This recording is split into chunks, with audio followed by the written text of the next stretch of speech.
So the only way you can really become a true independent contractor is if you start your own limo company or your own fleet, right? And of course, with the combination of Uber and Lyft, it makes things much easier. Now, this is a friend of mine, Greg, who's out in Knoxville, Tennessee. He's got 2 vehicles. He's doing great. And many such success stories from Boston to Houston to San Diego. I've literally helped hundreds of drivers transition into those possibilities, right? They started small. They started with an X vehicle, maybe with a Prius, eventually ventured up to a very nice Excel, and maybe upgraded to a Suburban or a Cadillac. In this case, these are both his cars. This is his business card. He calls himself a chauffeur, private driver, has his phone number and email on there. I blocked that out. But this is what he transitioned into. What holds you back? What holds you back from having 1 or 2, 10 cars, 15 cars, 50 cars? What holds you back? Right? Usually it's the fear that we cannot do it, or we're going to fail, or it's too expensive. You build up all these barriers. That's what I do, is I help you get through those barriers through conversations. It all starts off with taking the video course. It's like a combined course at ridesharedrivingschool.com. I give you a code, RDS30. You can sign up there. And once you've done that, once you know how to market yourself, once you know how to set yourself up, right, that's when we get on the phone and we spend at least another 30 to 60 minutes going over all the do's and don'ts. So getting you prepared for this step. And by the way, you're then on 3 platforms. You're on Uber, Lyft. You have your private vehicles, right? You're doing private clients. You're making 100% of the money.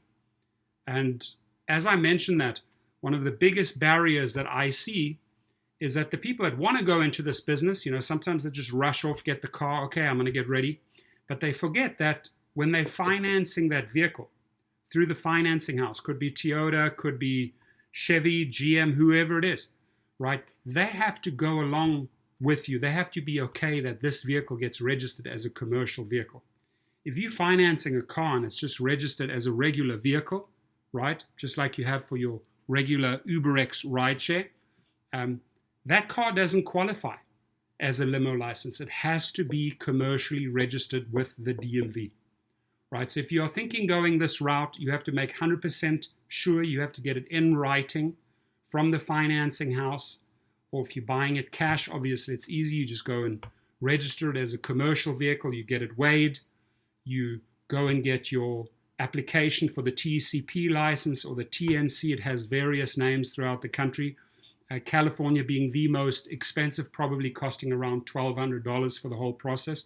But it involves getting your LLC, your limited liability corporation, right? Setting yourself up as a company, getting your car registered as a commercial vehicle with the DMV, getting it weighed, maybe using a company like businessrocket.com to help you accelerate the paperwork, right?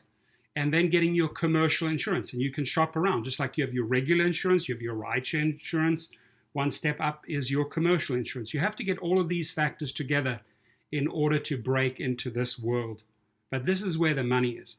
Now, as you start marketing yourself, and we cover that heavily in Rideshare Driving School, as you start marketing yourself and building out your private clients, the best accelerated growth for a limo license is excellent service and word of mouth. People telling people, hey, this guy's awesome, right? Or Greg in Knoxville, Tennessee is amazing. Thomas Gibson, Paul Figueroa down in San Diego are amazing, right? And referrals are huge. Some of my clients have referred me to 5 or 6 other clients. So as you grow your private business, you could start phasing out your Uber and Lyft business to a point where you might be doing 20% Uber and Lyft and 80% private trips a year and a half down the line. In the beginning, it might be 80% Uber and Lyft, and you're starting to build your first clients, 20% private trips.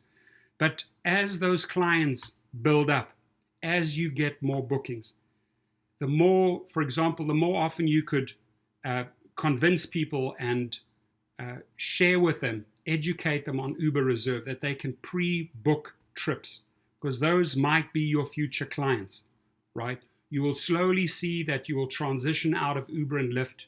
You will do less and less trips for Uber and Lyft and more privates. Companies that'll book you. In LA, entertainment, the entertainment industry, movie companies that will book you, right? Repeat clients, CEOs, sports stars, musicians, right? Big tips, very, very big tips. So allow me to help you, like I've helped hundreds of people around the United States getting their maybe just the individual limo license, or maybe an entire fleet of cars, right? And we're talking a fleet of cars. Can you imagine leasing out a vehicle at $500, $550 per week for an SUV, or maybe $200 to $250 for a Prius, and building that out, right? Getting drivers is not a problem. There's always drivers. But you start building out your fleet. You know that your return of investment on a fleet is within about 15 months you start making money. After 15 months, you've paid that car off, right? I'll teach you how to buy the cars at the auctions, how to market yourself, how to soft sell yourself within the car, the do's and the don'ts, how to cherry pick the drivers, how to really get your online social media going, how to save money with all the mechanical things that can go wrong, the paperwork, the contracts. We go over everything.